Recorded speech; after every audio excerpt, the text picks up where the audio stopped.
3 enfants ont subi les opérations de cœur ici au CHU de Brazzaville.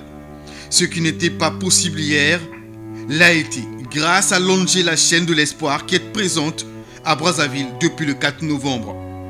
Les opérations se déroulent bien, a signifié le professeur Alain Deloche, le président de la Chaîne de l'Espoir.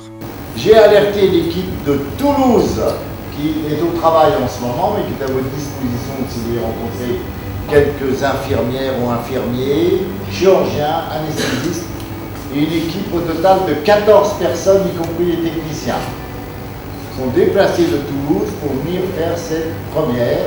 C'est une équipe formidable, très soudée, qui a déjà opéré dans plusieurs pays dans le monde, et ils sont mis au travail dès dimanche, ils ont rangé. 2 opérations sont réalisées par jour par ces médecins. Elles ne concernent que les enfants, pas les nouveau-nés. La déformation cardiaque est un danger pour la vie et les opérations à cœur ouvert coûtent extrêmement cher. D'où le professeur Alain Deloche et les médecins congolais qui participent à ces opérations appellent les familles congolaises à se faire dépister à temps pour éviter l'aggravation de ces cas de déformation cardiaque. Les opérations réalisées par la Chaîne de l'Espoir au Congo sont gratuites et pour cette première expérience, elle prendra fin dans une semaine. La Chaîne de l'Espoir, outre les opérations, forme les médecins congolais qui pourraient dans 5 ans prendre le relais sur place au Congo. Un autre projet en cours d'exécution est celui de la construction d'un institut de cœur à Brazzaville. Ce projet est le fruit du partenariat entre la Chaîne de l'Espoir et l'ONG Congo Assistance. Il y a une cloison entre chaque cavité.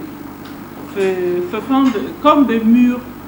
Entre chaque ventricule, il y a un mur, entre chaque oreillette, il y a un mur. Maintenant, dans ce mur, il y avait un trou. Et au niveau... Malformation de naissance. Oui. Un trou de naissance. L'enfant est né avec cette malformation. Et dans l'évolution de ce trou,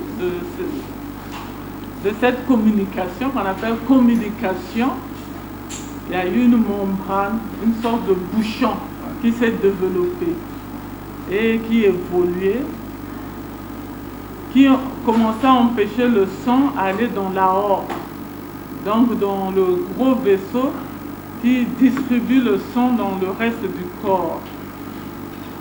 Donc à terme, ça allait complètement boucher ce passage et puis l'enfant courait le risque de faire une mort subite. En termes journalistiques, pour avoir une expression simple, on peut dire que Petit Prince avait une bombe à retardement dans la poitrine. Ce sont des rétrécissements qui fait qu'au cours d'un effort, ces enfants peuvent faire une mort subite, par exemple en jouant au football ou lors de certains efforts. Donc nous, on sait cela avec perte. À l'écho, on voit très bien le rétrécissement se serrer. Il n'était pas en menace vitale immédiate. Vous savez que le CHU a aménagé un nouveau bloc opératoire, un nouvel espace de réanimation qui me paraît au standard. Alors, avec Emmanuel, on a équipé, on a envoyé des techniciens ici pour préparer les choses, ça ne se fait pas comme ça, hein. Une chirurgie. La chirurgie cardiaque, je dis souvent aux jeunes internes, c'est la chirurgie à 1000 détails. Et s'il en manque un, ça ne marche pas. Donc il faut tout vérifier avant, et ça met en jeu une grande équipe. Et nous avons décidé ensemble de faire cette première ici, après avoir pris toutes les précautions. J'ai alerté l'équipe de Toulouse, qui est au travail en ce moment, mais qui est à votre disposition si vous voulez rencontrer quelques infirmières ou infirmiers, chirurgiens, anesthésistes, et une équipe au total de 14 personnes, y compris les techniciens, sont déplacés de Toulouse pour venir faire cette première. C'est une équipe formidable, très soudée, qui a déjà opéré dans plusieurs pays dans le monde. Moi, je crois beaucoup aux jeunes. Je crois qu'il faut donner des messages aux jeunes. Rien n'est désespéré, il y a de l'espoir. Et notre message est plein d'espoir.